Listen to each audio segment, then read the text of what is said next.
Hello प्यारे दोस्तों, आज हम रीट का मॉडल पेपर 2022 का शिफ्ट नंबर 2 का साइंस और मैथमेटिक्स का सॉल्यूशन करने वाले हैं। और कल एग्ज़ाम है रीट का 27 और 28 2 दिन, ठीक है। इसीलिए जल्दी से शुरू करते हैं मॉडल पेपर 2022।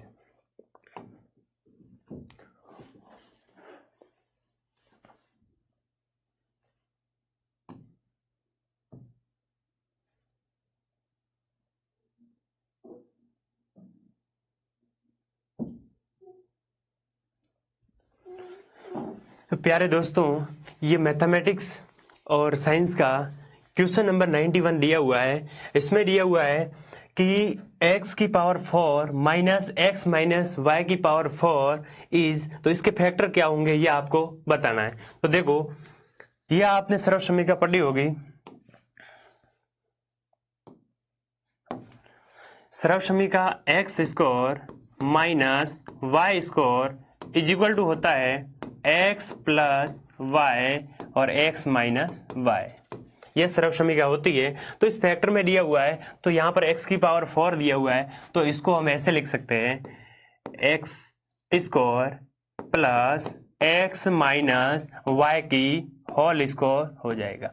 और दूसरा इसका फैक्टर हो जाएगा x square minus x minus y की होल स्क्वायर, ऐसे। तो ये दो फैक्टर बन गए, यानी इस फॉर्मूले को x की power 4 minus x minus y की पावर 4 को हमने x प्लस वाई और x माइनस वाई के रूप में तोड़ दिया। तो यहाँ से ये फैक्टर आ जाएगा। अब इसको मैं खोलूंगा तो यहाँ से आ जाएगा एक्स स्क्वायर और एक्स स्क्वायर, इसमें यानी इसमें फॉर्मूला लगाया था मैंने, x माइनस वाई की होल स्क्वायर बराबर होता है x square plus y square minus 2xy, ये होता है। तो यहाँ पर रखूंगा तो यहाँ से आ जाएगा 2x स्क्वायर और plus y square minus 2xy। और ये इसको भी खोलेंगे तो ये भी यहाँ से बन जाएगा एक्स स्क्वायर से एक्स स्क्वायर कैंसिल हो जाएगा, तो यहाँ से बचेगा माइनस का, यहाँ से ये आ जाएगा, यहाँ से ये बन जाएगा वाई स्क्वायर, माइनस का वाई स्क्वायर आ जाएगा क्योंकि बार वाई है, और ये प्लस का हो जाएगा 2xy, ठीक है। अब यदि मैं इसमें से कॉमन ले लूंगा तो यहाँ से y मैंने कॉमन ले लिया, तो ये y कॉमन आ जाएगा और कोष्टक के अंदर आ जाएगा 2x माइनस वाई, और ये सेम का सेम बन जाएगा x 2x square plus y square minus 2xy। तो ये ऑप्शन दिया हुआ है ऑप्शन नंबर ए में, जो करेक्ट सही है। अब आगे देखते हैं क्वेश्चन।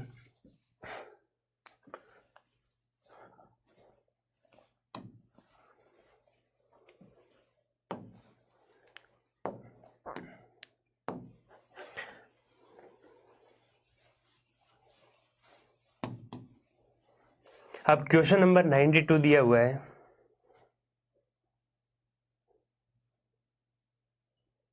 क्वेश्चन नंबर 92 दिया हुआ है कि दो संख्याओं का योग, यानी दो संख्याओं का योग आपको दिया हुआ है x plus y is equal to 22 दिया हुआ है, उनके वर्गों का योग दिया हुआ है, यानी इस संख्या के वर्गों का योग दिया हुआ है x square plus y square बराबर दिया हुआ है 404। अब इसको समीकरण 1 मान ले। अब इसमें x प्लस वाई का मान दिया 22, तो इसका हमने वर्ग कर दिया दोनों, और वर्ग करने पर ये हो जाएगा x प्लस वाई की होल स्क्वायर बराबर हो जाएगा 484। अब इस समीकरण में से इसको घटाएंगे तो यहाँ से a प्लस बी की होल स्क्वायर खोलेंगे तो x square plus y square 2xy, तो यहाँ से इस पूरे को घटाऊंगा तो ये माइनस हो जाएगा, ये माइनस हो जाएगा, ये माइनस हो जाएगा, और यहाँ से पीछे बचेगा 2xy इज इक्वल टू ये हो जाएगा 80। अब जैसे ही हमने 2 का भाग दे दिया तो यहाँ से xy इज इक्वल टू आ जाएगा 40, और यहाँ पूछा है दो उन संख्याओं का गुणनफल, तो दो संख्याओं का गुणनफल हो जाएगा xy इज इक्वल टू 40। तो यहाँ से ऑप्शन नंबर हो जाएगा डी करेक्ट। अब आगे दिया हुआ है कि वह न्यूनतम संख्या जिससे 1800 को गुणा करने पर एक पूर्ण धन संख्या प्राप्त हो तो अंकों का योग करना। कि कैसी कौन सी संख्या से गुणा करें कि उसका योग आ जाए। तो यहाँ पर दिया हुआ है इसमें से उस संख्या का योग क्या होगा। तो आपको पता है 1800 का फैक्टराइजेशन करेंगे तो ये हो जाएगा 2 इंटू 2 इंटू 2 इंटू 15 इंटू 15। अब आपको पता है कि घनमूल निकालने के लिए हम 3 का जोड़ा बनाते हैं, सेम संख्या के 3 जोड़े बनाते हैं। फिर यहाँ 15 15 2 बार है, लेकिन जब मैं इसको 15 एक और गुणा करूंगा तो ये हो जाएगा इसको भी मैंने 15 से गुणा कर दिया तो ये 30 का क्यूब हो जाएगा, 30 का क्यूब। तो मैंने किससे गुणा किया, तो 15 से गुणा किया, और 15 के अंकों का योग 1 + 5 = 6 होता है, जो ऑप्शन नंबर बी में दिया हुआ, ऑप्शन बी करेक्ट हो जाएगा। अब इससे आगे देखो क्वेश्चन नंबर 94, कोई धन साधारण ब्याज की एक विशेष दर पर 1/4 टाइम दिया हुआ 1/4 वर्ष में अपने धन का यानी मिश्र धन दिया हुआ है, यानी अमाउंट मिश्र धन दिया हुआ है 41/40। कोई धन मान लो x था, उसका 41/40 हो गया, तो हमें ब्याज की दर यानी रेट ऑफ इंटरेस्ट ज्ञात करनी है। तो यहाँ से क्या हो जाएगा, देखो अमाउंट हमें दिया हुआ है, तो यहाँ से ऐसा ही बराबर क्या हो जाएगा, सिंपल इंटरेस्ट यानी साधारण ब्याज बराबर हो जाएगा मिश्र धन a माइनस मूलधन प्रिंसिपल। तो यहाँ से हो जाएगा 41/40 x कोई भी राशि हो सकती, माइनस हो जाएगा मूल राशि। तो यहाँ से घटाएंगे तो ब्याज यहाँ से आ जाएगा 1 यानी x/40 आ जाएगा। यहाँ से x/40 क्या आ गया, तो ब्याज आ गया। अब इसने कहा है तो ब्याज की दर ज्ञात करनी है, तो यहाँ से क्या हो जाएगा, ब्याज एसआई का फॉर्मूला होता है प्रिंसिपल यानी मूलधन इंटू दर इंटू समय, मूलधन इंटू समय इंटू दर होता है और बटे होता है 100। तो यहाँ पर एसआई का मान हमें क्या मिला है, x/40 इक्वल टू हो जाएगा, मूलधन का मान कितना है तो x माना है, x राशि, और t का मान हमें दिया हुआ है, समय दिया हुआ है 1/4 वर्ष में, तो 1/4 हो जाएगा, और r रेट हमें ज्ञात करनी है, और बट्टे में हमें दिया हुआ है 100। तो यहाँ से 0 से 0 कैंसिल हो जाएगा, और 4 से ये कैंसिल हो जाएगा, और x से ये x कैंसिल हो जाएगा, 10 इधर चला जाएगा, तो ये हो जाएगा r इक्वल टू हो जाएगा 10%। तो ब्याज की दर क्या आ गई, तो ब्याज की दर आ गई सी, ऑप्शन नंबर सी यानी 10% आ गई।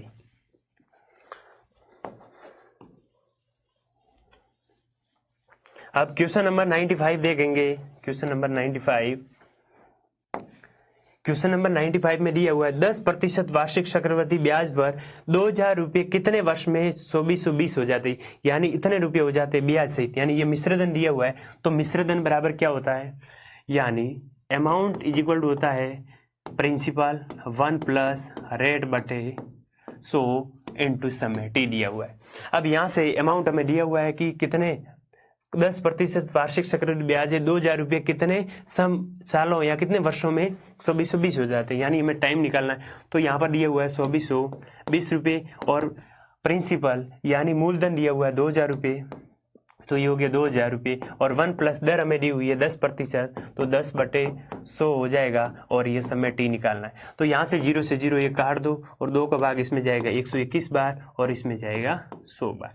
अब इसमें भाग दे दिया मैंने 121 बटे ये हो जाएगा 100, और इधर आ जाएगा, इसका मैंने एलसीएम ले लिया और 0 से 0 काट दिया, तो ये हो जाएगा 11/10 आ जाएगा समय टी। अब आपको पता है कि 121 11 का वर्ग होता है और 10 का वर्ग होता है 100, यानी इसको मैं ऐसे लिख सकता हूँ घातांक रूल से, यानी ये हो जाएगा 11 का स्कोर बटे 10 का स्कोर था, तो घातांक रूल से मैंने घात ऊपर लिख दी, तो इसको ऐसे लिखा, और ये दिया हुआ है 11/10 और इसकी पावर टी दिया हुआ है। अब आपको पता है कि आधार समान है तो घातें बराबर इक्वल हो जाएगी, तो यहाँ से टी बराबर आ जाएगा, टी इक्वल हो जाएगा 2 ईयर्स। तो ऑप्शन नंबर ए हो जाएगा सही। अब देखो क्वेश्चन नंबर 97 दिया हुआ है, इसमें एक थैले में 20 रुपये, 10 रुपये, 5 रुपये के नोटों का अनुपात दिया हुआ है, और उसमें कहा कि यदि थैले में कुल धन 1000 रुपये हो तो 5 रुपये के सिक्कों की संख्या ज्ञात करनी है, यानी 5 रुपये के नोटों की संख्या ज्ञात करनी है। तो यहाँ से देखो तो 3x 10 या 3x कितने 20 रुपये के सिक्के 3x है, ये 20 रुपये के सिक्के, फिर यहाँ से 10 रुपये के सिक्के दिए हुए वो है 4x, मैंने x कोई भी संख्या मान ली, और ये हो जाएगा 5 रुपये के सिक्के हैं, उसका अनुपात दिया हुआ है 5x। अब यहाँ पर रुपये दिए हुए हैं तो हमें कुल धनराशि दी हुई, इसलिए इसकी जितनी वैल्यू है यानी 20 रुपये के सिक्के है तो 20 को जितने सिक्के उससे मैंने गुणा कर दिया, तो यहाँ से हो जाएगा 20 इंटू 3x और इसको जोड़ दिया, ये हो जाएगा 4x इंटू कितने रुपए के सिक्के है तो 10 से गुणा कर दिया, प्लस 5x इंटू कितने रुपए के सिक्के है तो 5 से गुणा कर दिया, और इसकी राशि हमें दी हुई क्वेश्चन में 1000 रुपये। अब इसका गुणा किया तो ये हो जाएगा 60x, ये हो जाएगा 40x, प्लस ये हो जाएगा 25x, बराबर हो जाएगा 1000 रुपये। अब इसको सभी को जोड़ा तो 60, 40 और 25, तो 125x इक्वल हो जाएगा 1000, जब मैंने 125 का इसमें भाग दिया तो x बराबर 8 आ जाएगा, x बराबर 8, x की वैल्यू 8 आ गई और हमें निकालने हैं 5 रुपये के सिक्कों की संख्या, नोटों की संख्या। तो 5x x का मान आया है x बराबर 8, तो यहाँ से 5 × 8 बराबर हो जाएगा 40। तो सिक्कों की संख्या कितनी आ गई या नोटों की संख्या 40। ऑप्शन नंबर डी करेक्ट हो जाएगा।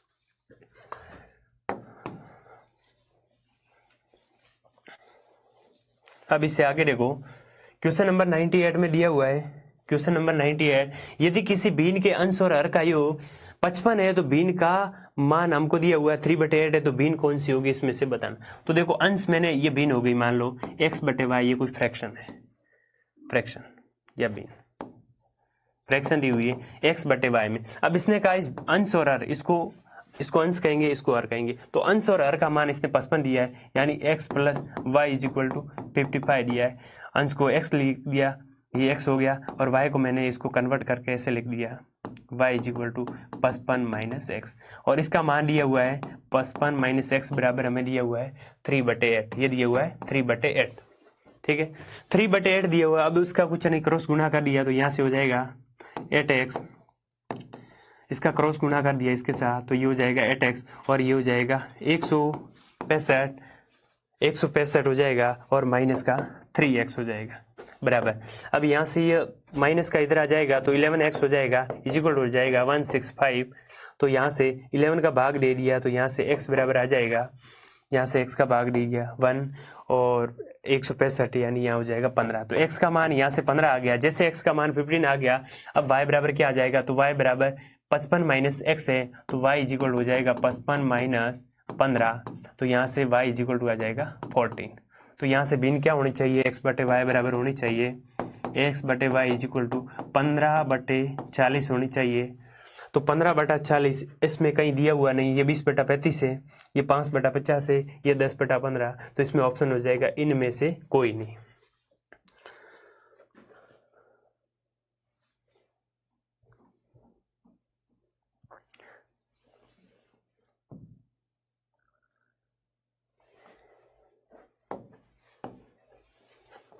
अब यहाँ क्वेश्चन 99 दिया हुआ है कि एक तिर्यक रेखा दो समांतर रेखाओं को प्रतिच्छेद करती है, तो संगत कोणों का प्रत्येक युग्मक क्या होगा वो हमें बताना है। तो यहाँ से संगत कोणों का प्रत्येक युग्म, जैसे ये दो समांतर रेखा है, ये दो समांतर रेखा यानी इसके मध्य दूरी है वो फिक्स रहेगी। इसको यदि अनंत तक भी बढ़ा दिया जाए तो इसकी मध्य दूरी है वो हमेशा फिक्स रहेगी। तो ये दूरी फिक्स है, और इसमें कोई तिर्यक रेखा काटती है, तो ये पूछ रहा है संगत कोण का मान क्या होगा। तो आपको पता है कि दो समांतर रेखा को कोई तिर्यक रेखा काटती है तो संगत कोण सभी युग्म बराबर हो जाएंगे। ये संगत कोण हो गया, ये और ये संगत कोण है, करस्पॉन्डिंग एंगल, ये और ये संगत कोण हो जाएंगे, ये और ये भी संगत कोण हो जाएंगे, ठीक है, ये और ये संगत कोण हो जाएंगे, सभी युग्म इसके बराबर हो जाएंगे। और अल्टरनेटिव एंगल पूछे कि दो समांतर रेखाओं को कोई तिर्यक रेखा काटे तो उसके जो एकांतर कोण ये जेड बन रहा है, इसमें भी ये कोण और ये कोण समान हो जाएंगे। तो इसमें कहा है कि तिर्यक रेखा दो समांतर रेखाओं को काटती है तो संगत कोण का प्रत्येक युग्म बराबर हो जाएगा। समकोण त्रिभुज में सबसे लंबी भुजा, जैसे ये समकोण त्रिभुज है, ये समकोण त्रिभुज में, तो समकोण त्रिभुज के सामने वाली भुजा सबसे बड़ी होती है और उसको हम हाइपोटेनस या कर्ण कहते हैं। ये लंबवत है, इसको लंब कहते हैं या परपेंडिकुलर कहते हैं, और ये हो जाएगा आधार, इसको आधार कहते हैं। तो सबसे बड़ी भुजा होती है कर्ण, तो ऑप्शन नंबर ये हो जाएगा।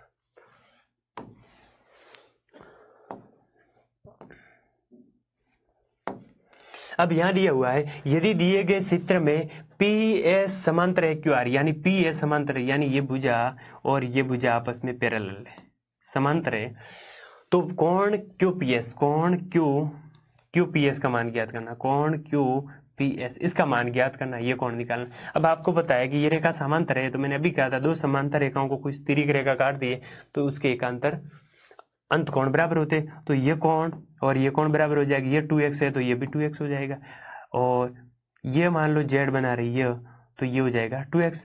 अब ये कोण समांतर, ये दोनों समांतर है तो यह रेखा तिर्यक रेखा हो गई, और ये कोण z बना रही है यानी एकांतर कोण ये और ये भी बराबर हो जाएगा, तो ये 3x हो जाएगा। जब दो कोण बराबर है तो ये 5x है तो ये भी 5x हो जाएगा। अब आपको पता है त्रिभुज के तीनों कोणों का योग होता है 180 डिग्री, तो यहाँ से जोड़ दो, ये हो जाएगा 3x + 2x + 5x इक्वल होता है 180 डिग्री।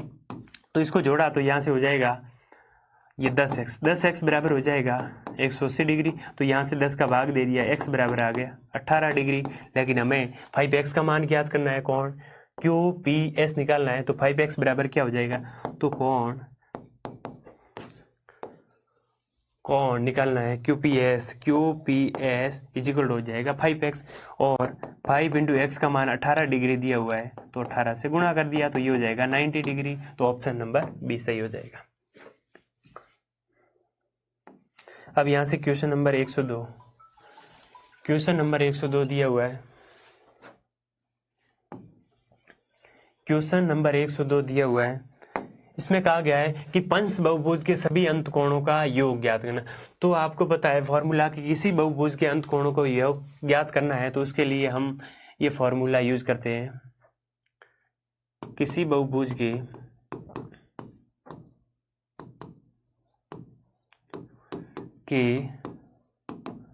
अंत कोणों का योग ज्ञात करने का फॉर्मूला होता है n-2 इंटू 180 डिग्री। अब यहाँ पंच बहुभुज पूछा है, तो भुजाओं की संख्या 5 का है, तो n की जगह 5 रख दिया। तो यहाँ से हो जाएगा 5 - 2 इंटू 180 डिग्री। तो यहाँ से हो जाएगा 3 इंटू 180 डिग्री इज इक्वल हो जाएगा 540 डिग्री। तो ऑप्शन नंबर इसमें आ जाएगा डी, 540 डिग्री। अब क्या है कि किसी वृत्त की त्रिज्या 6 सेंटीमीटर है तथा P कोई बिंदु है जो वृत्त के केंद्र से 10 सेंटीमीटर दूर है। वृत्त के केंद्र से 10 सेंटीमीटर दूर है। जैसे ये वृत्त दिया हुआ है, इसके केंद्र यानी कि त्रिज्या दी हुई है वो कितनी है, 6 सेंटीमीटर दी हुई है। और P कोई बिंदु है जो केंद्र से 10 सेंटीमीटर दूरी पर है। तो केंद्र से मान लो 10 सेंटीमीटर दूरी पर कोई बिंदु P स्थित है। यह बिंदु हो गया P। ये कह रहा है तो P से वृत्त पर खींची गई स्पर्शरेखा की लंबाई, यानी P से इस वृत्त पर खींची गई स्पर्शरेखा हमेशा त्रिज्या को, या त्रिज्या हमेशा स्पर्शरेखा पर लंब होती है। ये 90 डिग्री का कोण बनाती है। तो ये होगी कर्ण हो गई, ये होगी लंब, तो ये आधार हो जाएगा। तो पाइथागोरस प्रमेय से ये क्या हो जाएगा, 8 सेंटीमीटर। यानी 10 की स्कोर -6 सेंटीमीटर स्कोर किया, तो यहाँ से 8 सेंटीमीटर स्कोर आ जाएगी। तो यहाँ से ऑप्शन नंबर सी करेक्ट हो जाएगा। फिर आगे देखो, एक समकोण त्रिभुज में यदि इसकी भुजाएं 15 सेंटीमीटर और 8 सेंटीमीटर एक दूसरे के लंबवत हो तो इसका परिमाप ज्ञात करना है। तो आपको बताया कि लंबवत है तो ये समकोण त्रिभुज ही होगा। और ये दोनों भुजा लंबवत दी हुई, एक तो दी हुई 15 सेंटीमीटर और दूसरी दी हुई 8 सेंटीमीटर।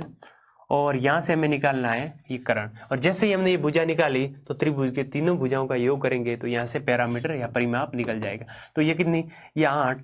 इस कर्ण का मान ट्रिपलेट से निकालेंगे तो 15 की स्कोर प्लस 8 की स्कोर बराबर 17 की स्कोर, यानी 289 आ जाएगी। और इस तीनों को जोड़ेंगे तो 8 + 15 + 17, तो यहाँ से कितना हो जाएगा, 30, 32 और 8 40। तो यहाँ से परिमाप आ जाएगा 40 सेंटीमीटर, जो ऑप्शन नंबर ए सही हो जाएगा। अब देखो आगे वाला क्वेश्चन दिया हुआ है कि 1, 2, 3, 4 से लगाकर n संख्याओं का समांतर माध्य क्या होगा। तो समांतर माध्य ज्ञात करना है। तो यहाँ से देखो, पहले तो n प्राकृतिक संख्याओं का योग ज्ञात करने का फॉर्मूला क्या होता है। जैसे 1 + 2 + 3 ये एपी में है, तो यहाँ से डैश डैश तक n तक जाते हैं, तो इसका योग होता है वो n + 1/2 होता है। यह n संख्याओं का योग होता है और हमें निकालना समांतर माध्य। तो जितनी संख्या उतना भाग दे दो। इसमें संख्या कितनी है, तो इसमें संख्या n है तो n का भाग दे दो। और यहाँ से समांतर माध्य क्या आ जाएगा, अर्थमेटिक मीन यहाँ से आ जाएगा। तो n + 1/2 और मैंने n से इसको डिवाइड कर दिया, तो n से n कैंसिल हो जाएगा। तो यहाँ से आ जाएगा n + 1/2। ऑप्शन नंबर इसमें आ जाएगा बी।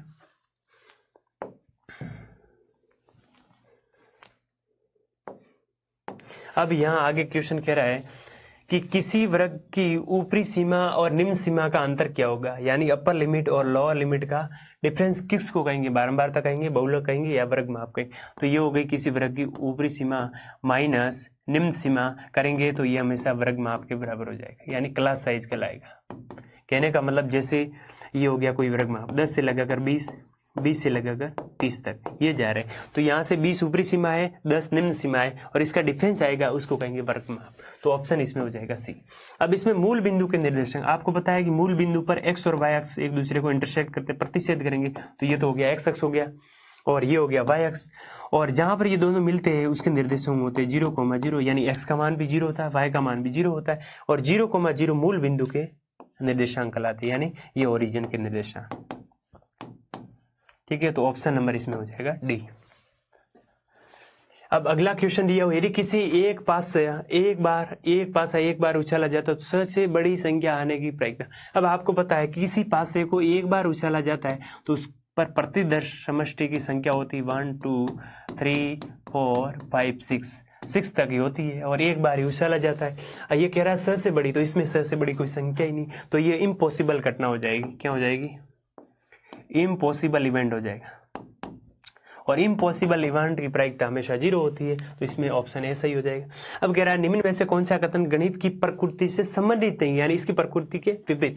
तो गणित में संख्याओं स्थानों मापनों आदि का अध्ययन किया जाता है, बिल्कुल सही है, मापन का अध्ययन किया जाता है, संख्याओं किया जाता है।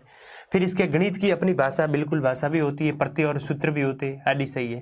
अब ये कह रहा है गणित का ज्ञान तार्किक, ये गलत, तार्किक कैसे नहीं होगा, गणित का ज्ञान तार्किक ही होता है, लेकिन ये कह रहा है तार्किक नहीं, तो ऑप्शन नंबर सी सही हो जाएगा, जो ये कथन प्रकृति के विरोध है। अब गणित का ज्ञान समस्त जगत में समान, बिल्कुल सही है, ये एक मकड़ी की समान है जो अब से अंदर से जाल निकालते हैं, यानी जो माना, जो एग्जाम्स है या जो थ्योरम है जिसको मान लिया वही यदि हमने सत्य मान के आगे हल किया तो इसका मान ज्ञात कर सकते हैं, अन्यथा नहीं। इसीलिए सब जगह गणित है या मैथ है वो एक समान है पूरे जगत में। साइंस में हम एक्सपेरिमेंट करके उसका अपवाद निकाल सकते हैं, लेकिन मैथ में नहीं, तो ऑप्शन इसमें सी सही हो जाएगा।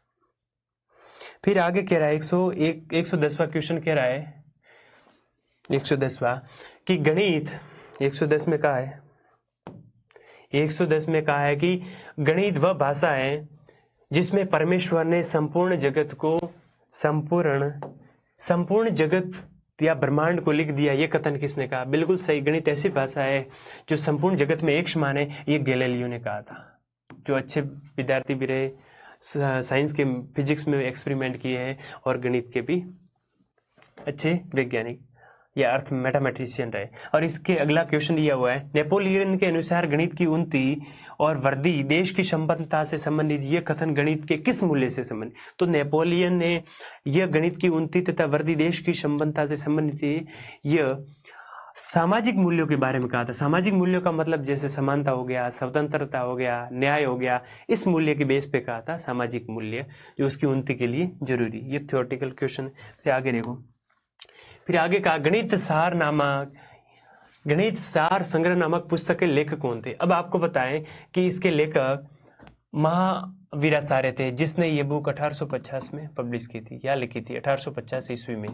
अब देखो इसमें महावीराचार्य, इस बुक में महावीराचार्य ने आर्यभट्ट और पाइथागोरस के जो थ्योरम थी उसका भी इसमें उल्लेख किया है, और इसके अलावा इसमें एलसीएम के बारे में भी ट्रिक दी हुई या फॉर्मूले, और त्रिगोनोमेट्री है, समचतुर्भुज, इस सभी के बारे में महावीराचार्य ने इस गणित सार संग्रह में इसका वर्णन किया है। अब आगे देखो, किसी विधि में विशिष्ट से सामान्य। अब ये कह रहा है विशिष्ट से सामान्य, जैसे आप किसी विशिष्ट सामान्य की ओर आ रहे हैं, यानी मान लो अतिथि से अपने घर आ रहा है, अतिथि आपके घर आ रहा है, यानी विशिष्ट से सामान्य की ओर, तो ये विशिष्ट से सामान्य की ओर आ रहा है तो ये आगमन विधि हो जाएगी, ऑप्शन सी सही हो जाएगा। लेकिन इसके विपरीत है, यदि सामान्य से विशिष्ट होता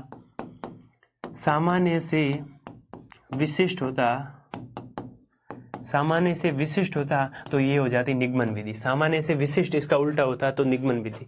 ये क्या हो जाएगा? सरल से जटिल है, विशिष्ट सरल से जटिल की ओर जा रहे तो आगमन विधि, लेकिन जटिल से सरल की ओर आते तो निगमन विधि। व्याख्यान विधि, जिसमें कोई अध्यापक है वो व्याख्यान देता है, उसको समझाने के लिए अलग अलग तथ्य फॉर्मूला का यूज करता है, व्याख्या देने के लिए, समझाने के लिए। और योजना विधि, योजनाबद्ध तरीके से हल करना, तो इसमें ऑप्शन हो जाएगा सी। और निम्नलिखित में से किसका ज्ञान चित्रकला में सर्वाधिक होता है? अब ये तो आपको पता ही होगा कि रेखा गणित का ही होता है, जिसमें आकृतियां हैं, कोण है, सभी को ज्ञात करने के लिए हम रेखा गणित का यूज करते हैं। और चित्रकला में भी सर्वाधिक यूज है वो रेखा गणित का होता है।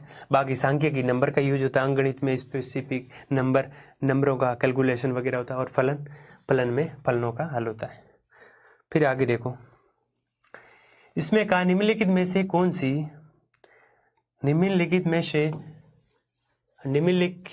से कौन सा एक मूल्यांकन है जो प्रविधि नहीं है।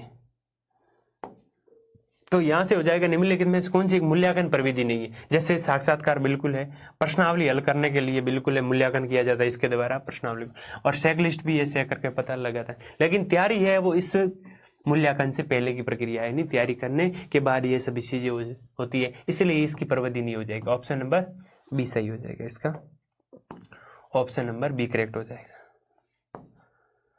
ऑप्शन नंबर बी सही हो। फिर ये क्या है, मूल्यांकन प्रक्रिया संबंधित होती है, किससे संबंधित होती है, तो शिक्षण उद्देश्यों से संबंधित होती है, फिर मूल्यांकन प्रविधि से संबंधित होती है, और अधिगम लर्निंग एक्सपीरियंस से संबंधित होती है। तो इसमें हो जाएगा ऑप्शन डी सही है, सभी सही है। फिर यहाँ है कि निदानात्मक परीक्षण का उद्देश्य क्या है। निदानात्मक परीक्षण का यानी किसी समस्या का निदान कैसे कैसे कर सकते हैं बालक की, तो अध्ययन पद्धति का दिशा निर्देश करना, यह भी सही है।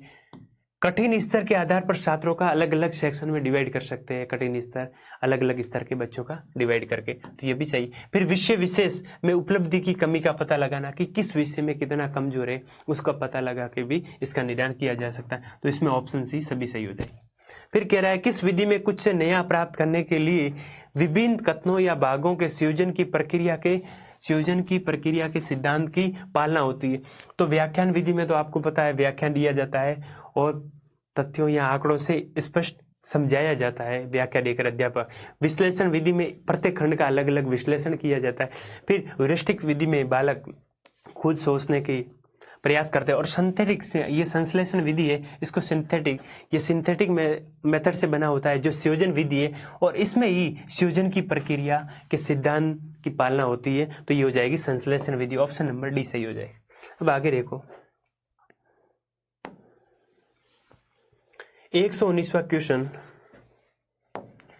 नंबर 119 में दिया हुआ है आपको, ये घातांक रूल से हो जाएगा। तो देखो, तो यहाँ पर दिया हुआ घातांक रूल आपको पता है कि समान आधार है, तो a की घात n इंटू a की घात m है, तो ये घातांक आपस में क्या हो जाएगी, जुड़ जाएगी, m प्लस n हो जाएगी। और यदि आधार समान है, घातें भाग में है, तो ये घातें आपस में क्या हो जाएगी, घट जाएगी, a की घात n माइनस m हो जाएगी, और यहाँ पर n is greater than m से, ठीक है। तो यहाँ पर दिया हुआ है √3 की पावर दी हुई, और रूट दिया हुआ है, इसका मतलब होता है, रूट का मतलब होता है 1/2 पावर। अब यहाँ दिया हुआ है √3, तो इसको मैं ऐसे लिख सकता हूँ, और इसकी घात 5 दी हुई, तो इसको 3 को मैं 5/2 इंटू 3 की या 9 की स्कोर दी हुई है, 9 की स्कोर का मतलब होता है 3 की घात 4, तो 3 की घात 4 को मैं 9 की स्कोर को 3 की घात 4 लिख सकता हूँ, और इसके इक्वल टू में दिया हुआ है 3x, और यहाँ पर हो जाएगा 3 की घात दी हुई है, ये 1 दी हुई और 1/2, यानी यहाँ पर 1 दिया हुआ है, ये इसकी घात 1 है और ये आधी, तो 1 प्लस 1/2 को जोड़ूंगा, यहाँ से 3/2 आ जाएगा, तो ये हो जाएगा 3/2। अब इसको घातांक समान है, यहाँ से इसको व्यवस्थित कर देंगे, तो ये 3 की घात हो जाएगा 5/2 प्लस 4 इक्वल हो जाएगा 3 की घात x प्लस 3/2।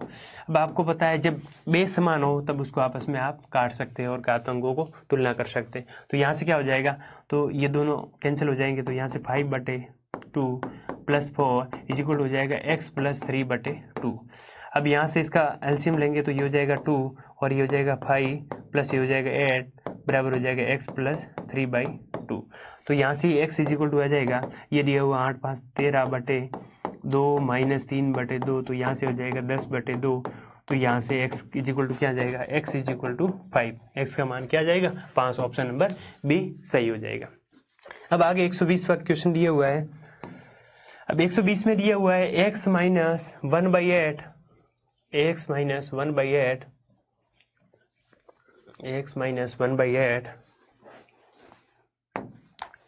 1/8 का मान दिया हुआ है 8, ये मान दिया हो, और इसकी स्कोर निकालनी है, x score plus 1/x score, तो कुछ नहीं, इसका दोनों और होल स्कोर कर दो, तो यानी x माइनस 1/2 का होल स्कोर किया इज इक्वल टू 8 का इसका भी स्कोर हो जाएगा। तो इसका होल स्कोर खोलेंगे तो ये हो जाएगा x स्कोर और ये हो जाएगा 1/x score plus 2x into 1/x हो जाएगा और इज इक्वल हो जाएगा 64। अब यहाँ x कैंसिल हो जाएगा और हमें इसका ही मान ज्ञात करना है, तो इसको पक्षांतर करेंगे, तो यहाँ से x score plus 1/x score is equal हो जाएगा, ये माइनस है तो यहाँ माइनस आएगा, सॉरी यहाँ माइनस है इसलिए यहाँ, यानी x माइनस y का फॉर्मूला होता है x square plus y square minus 2xy, तो ये माइनस का आएगा तो इधर जाएगा तो प्लस हो जाएगा 64 प्लस 2, तो यहाँ से हो जाएगा 66, यानी ऑप्शन नंबर सी सही हो जाएगा। अब यहाँ से 121 ये साइंस का क्वेश्चन है, तो आपको पता है ये कोई रे आ रही है, यानी चित्र में एक्स का मान, इसका मान ज्ञात करना है। तो आपको पता है ये समतल दर्पण दिया हुआ है, यहाँ आपतित किरण आ रही है और ये अभिलंब से टकराकर, यानी अब समतल दर्पण से टकराकर ये वापस परावर्तित होती। तो परावर्तन के नियम क्या कहते हैं कि आपतन कोण I इज इक्वल टू, परावर्तन के दो नियम होते हैं कि आपतन कोण I बराबर परावर्तन कोण R बराबर होता है, और दूसरा रूल्स होता है कि आपतन कोण, अभिलंब और परावर्तित किरण तीनों एक ही समतल में होते हैं। तो अब आपको पता है कोण I 30 डिग्री है, तो ये भी आपको पता है परावर्तन के नियम से क्या हो जाएगा 30 डिग्री। तो ऑप्शन नंबर इसमें सही हो जाएगा बी। तो 122 क्वेश्चन दिया हुआ है कि किसी ध्वनि स्रोत की आवृत्ति 50 हर्ट्ज है, किसी ध्वनि स्रोत की आवृत्ति 50 हर्ट्ज है, तो 2 सेकंड में कंपनों की संख्या। तो आपको पता है आवृत्ति एफ का मान आपको दिया हुआ है, एफ बराबर 50 हर्ट्ज दिया हुआ है, और टाइम दिया हुआ है, कंपनों की संख्या टाइम दिया हुआ है 2 सेकंड, यानी आवर्तकाल लिया हुआ है 2 सेकंड। तो यहाँ से कंपनों की संख्या के लिए फॉर्मूला होता है आवर्ती इंटू आवर्तकाल, आवर्ती इंटू आवर्तकाल। तो यहाँ से हो जाएगा आवर्ती इंटू आवर्तकाल बराबर हो जाएगा एफ का मान आपको 50 दिया हुआ है, टाइम बराबर 2 सेकंड दिया हुआ है, तो यहाँ से 100 आ जाएगा। यहाँ से क्या आ जाएगा कंपनों की संख्या हो जाएगी 100 आंसर, ठीक है 100। तो कंपनों की संख्या 100 आ जाएगी। अब ये कह रहा है एलईडी प्रकाश उत्सर्जक डायोड, प्रकाश उत्सर्जक डायोड, एलईडी प्रकाश उत्सर्जक डायोड से उत्सर्जित करता है, यानी कौन कौन से रंग उत्सर्जित करता है। तो देखो इसमें ये ग्रीन रंग भी उत्सर्जित करता है, फिर येलो भी उत्सर्जित करता है, फिर रेड भी उत्सर्जित करता है, इसके अलावा नारंगी रंग भी उत्सर्जित करता है, ठीक है नारंगी रंग भी उत्सर्जित करता है, यानी इसका मतलब ये सभी रंग उत्सर्जित करता है। अब आगे दिया हुआ है निम्नलिखित में से कौन सौर परिवार का सदस्य नहीं। अब सौर परिवार का सदस्य है जो क्या करेंगे सूर्य के चारों ओर चक्कर लगाएंगे, एक निश्चित कक्षा होगी। तो देखो क्षुद्र ग्रह इसमें सूर्य की परिक्रमा करता है, और किसके बीच में होता है तो मार्स और, यानी ये मंगल ग्रह और बृहस्पति के बीच में होता है, मंगल और बृहस्पति के बीच में होता है।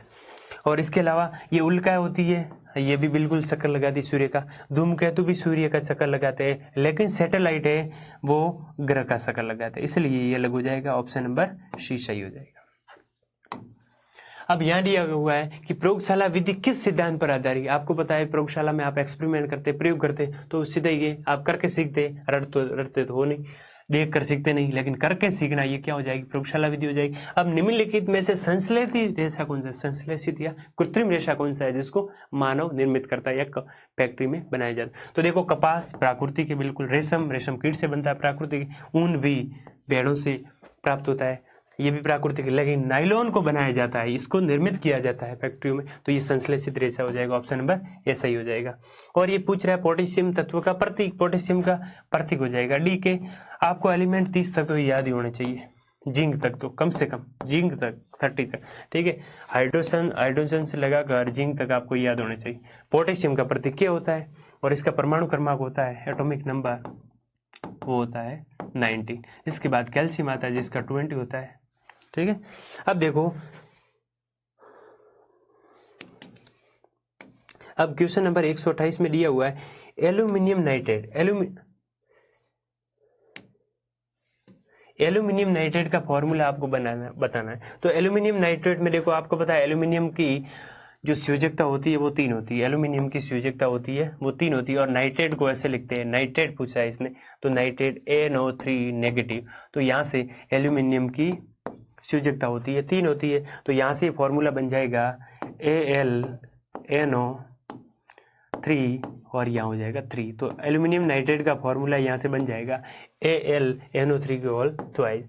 इससे आगे आपको दिया हुआ है 129वां क्वेश्चन है, निम्नलिखित में से कौन सा मिश्रण निष्पादन विधि द्वारा पृथक किया जाता है। आपको पता ही है कि निष्पादन विधि सालान विधि से, यानी साल के उसको अलग किया जाता है, जैसे ऊपर से गिराते तो अनकण अलग हो जाएंगे और बूचा अलग हो जाएगा, तो ये कौन सा होगा अनकण तथा भूस्य का मिश्रण है वो निष्पादन विधि से अलग किया जाता है, उड़ेलकर। अब अनकण तथा कंकड़ तो होता नहीं है, और गीली मिट्टी तथा कंकड़ का मिश्रण भी नहीं, ठीक है, तो ये हो जाएगा। आगे दिया हो निम्नलिखित में से संश्लेषित सूचक कौन सा है जिसको बनाया गया, तो ये भी प्राकृतिक है, ये भी प्राकृतिक, गुड़हल की पंखुड़ी या लिटमस अल्ली भी प्राकृतिक है, लेकिन फिनोप्थेलिन है वो संश्लेषित है। इसके अलावा मेथिल ऑरेंज भी ध्यान रखना, ये भी संश्लेषित,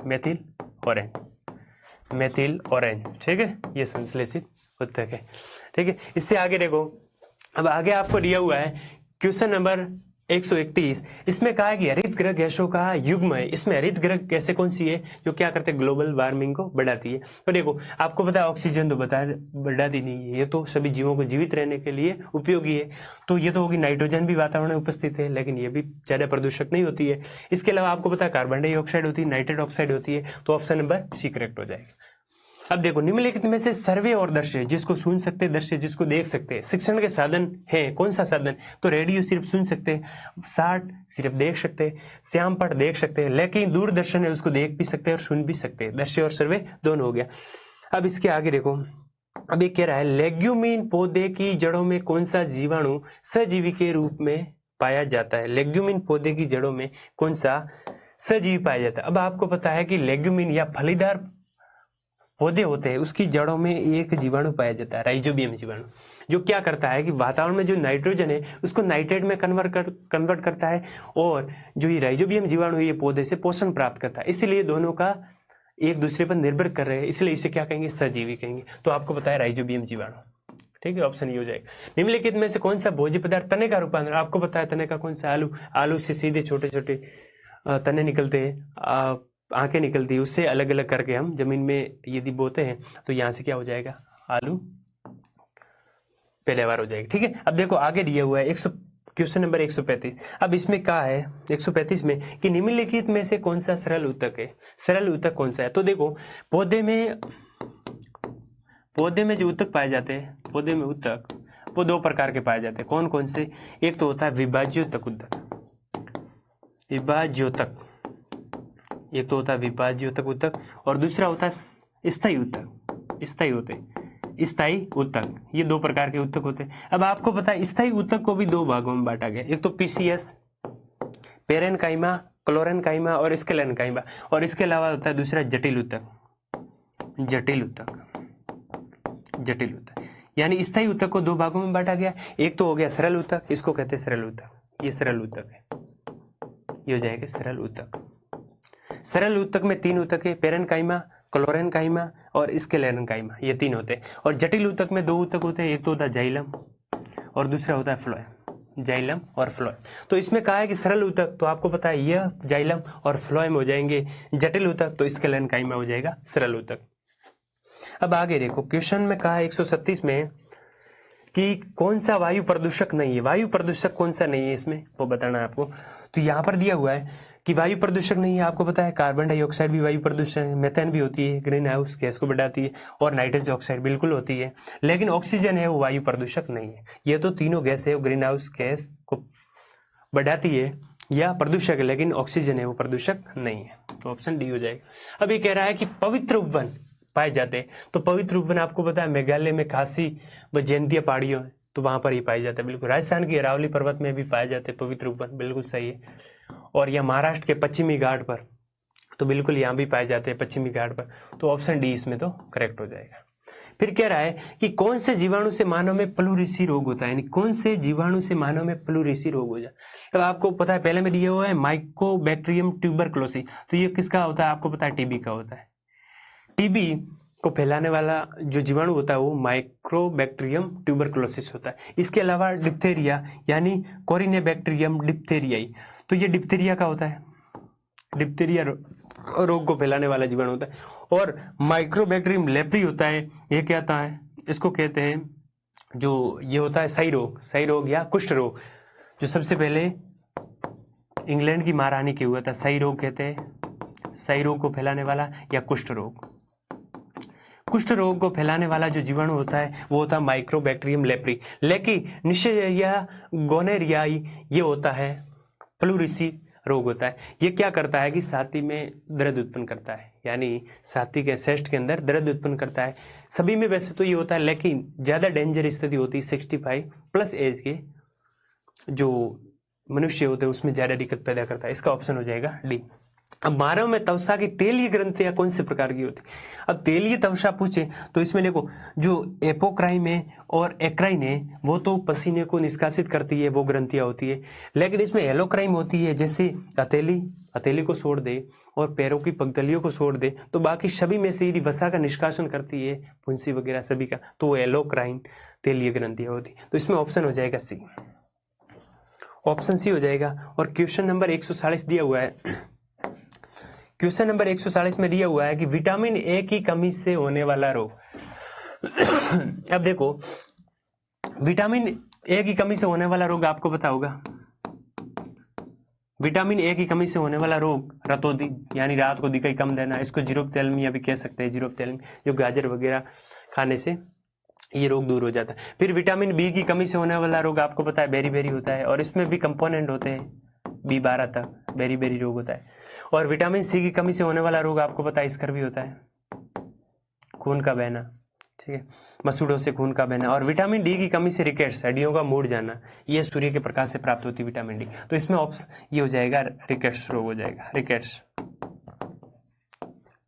और विटामिन ई की कमी से होने वाला रोग नपुंसकता हो जाएगा। और के की कमी से होने वाला रोग यानी रक्त का थक्का नहीं जमेगा, खून बहता ही रहेगा यदि विटामिन के की कमी। तो इसमें ऑप्शन नंबर ए सही हो जाएगा। फिर कह रहा है, आगे दिया हुआ है, कोशिका सक्र की कौन सी प्रावस्था में हिस्टोन प्रोटीन का संश्लेषण होता है, किस अवस्था में होता है? तो आपको बताया कोशिका सक्र यानी एक कोशिका के आरंभ होने से और दूसरी कोशिका के बनने के पहले सक्र होता है, जो पहले की अवस्था होती है उसे कोशिका सक्र कहते हैं। और इसमें पहली होती है, इसमें दो अवस्था होती है, एक तो अंतरावस्था होती है, अंतरावस्था, जिसमें सबसे पहले होती है अवस्था जीवन अवस्था आती है, जिसमें कोशिका का क्या होता है, संश्लेषण होना शुरू हो जाता है। फिर इसमें आती है जीवन के अलावा एस अवस्था भी आती है, एस अवस्था आती है। और उसके बाद G2 अवस्था आती है।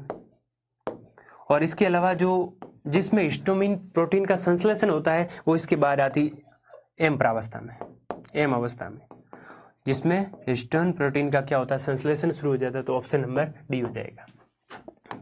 अब यहां से दिया हुआ क्वेश्चन नंबर, अब ये थ्योरेटिकल क्वेश्चन है, भारत में परिवार नियोजन परिवार कल्याण कार्यक्रम की शुरुआत कब हुई थी? तो इसमें 1952 भी है और 1958 भी है, लेकिन यहाँ 51 नहीं दिया इसलिए मैं 58 लगा रहा हूँ, कहीं कि 1952 भी दिया हुआ। और यह परिवार नियोजन शुरू करने वाला, परिवार नियोजन को शुरू करने, कार्यक्रम को शुरू करने वाला दुनिया का पहला देश था, वो भारत ही था। इसके अलावा निम्नलिखित में कौन सा हार्मोन प्रसवता में सहायता करता? कौन सा हार्मोन है वो प्रसवता में सहायता करता? अब देखो, इंसुलिन हार्मोन है वो कहां से निकलता है? तो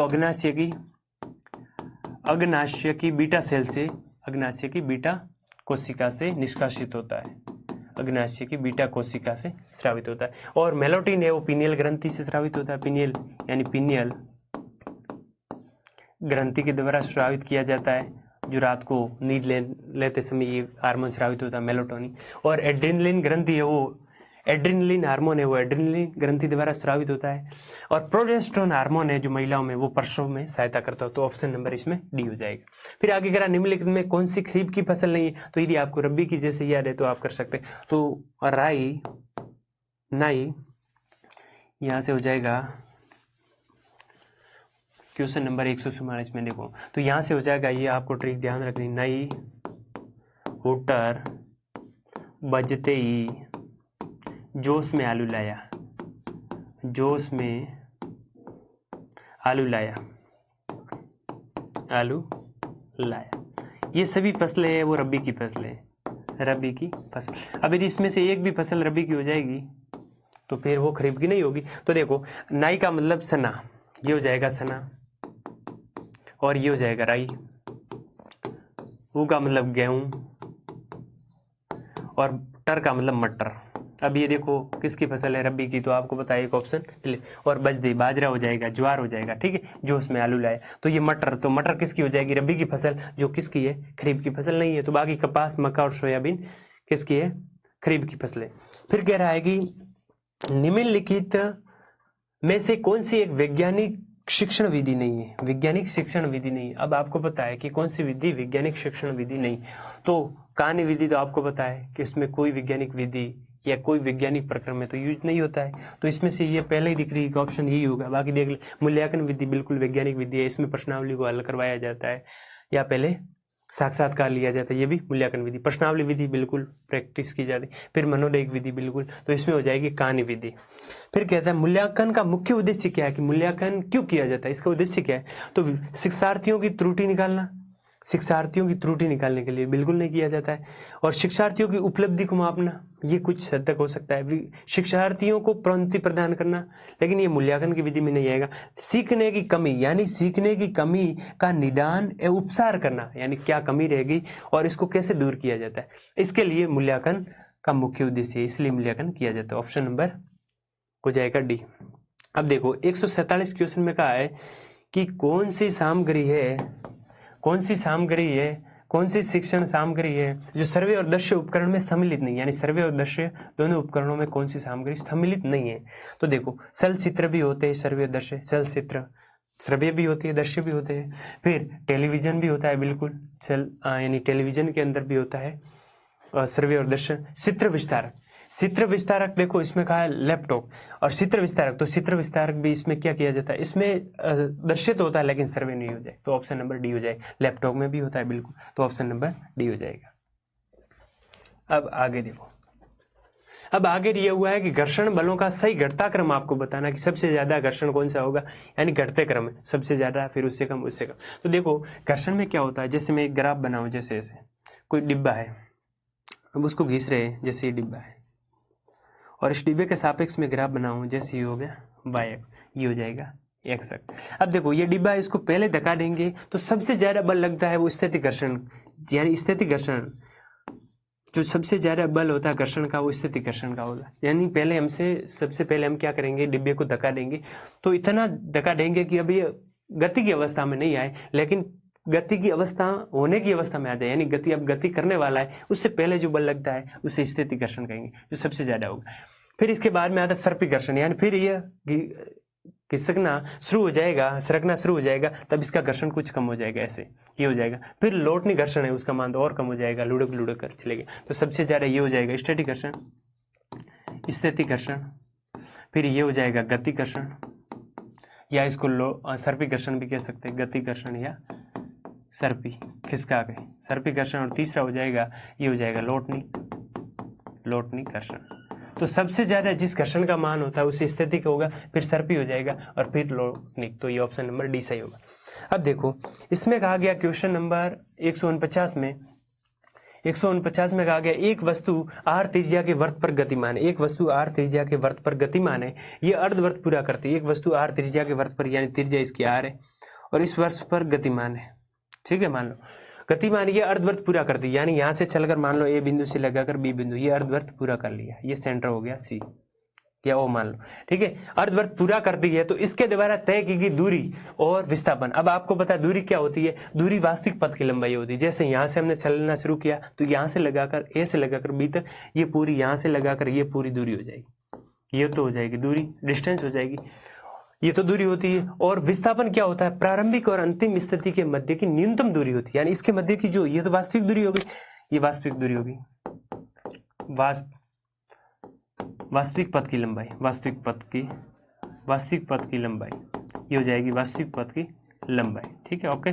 और ये हो जाएगी प्रारंभिक और अंतिम स्थिति के मध्य की दूरी, तो प्रारंभिक स्थिति ये थी, अंतिम स्थिति हो जाएगी, तो ये आर है तो ये भी आर, यानी ये डायमीटर के बराबर हो जाएगी 2r। और एक पूरे वृत्त की जो परिधि होती है वो 2πr होती है, तो आधी परिधि क्या हो जाएगी πr, तो ये ऑप्शन इसमें हो जाएगा। पहले पूछा है दूरी फिर विस्थापन, तो दूरी हो जाएगी πr और डिस्टेंस हो जाएगी 2r, तो ऑप्शन नंबर ये सही हो जाएगा सी।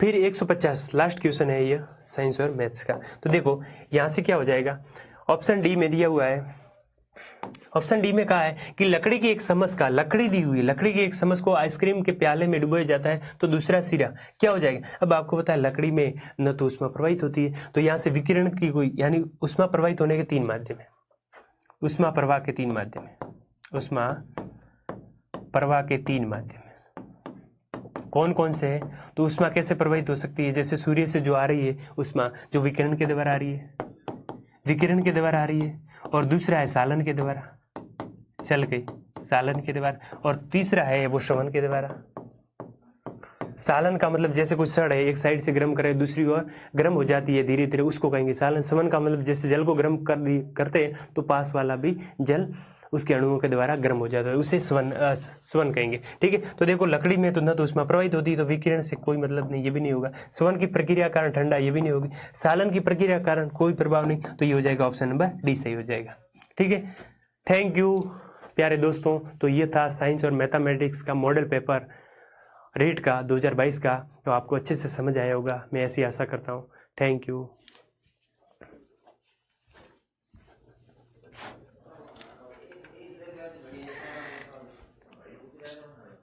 रमेश जी।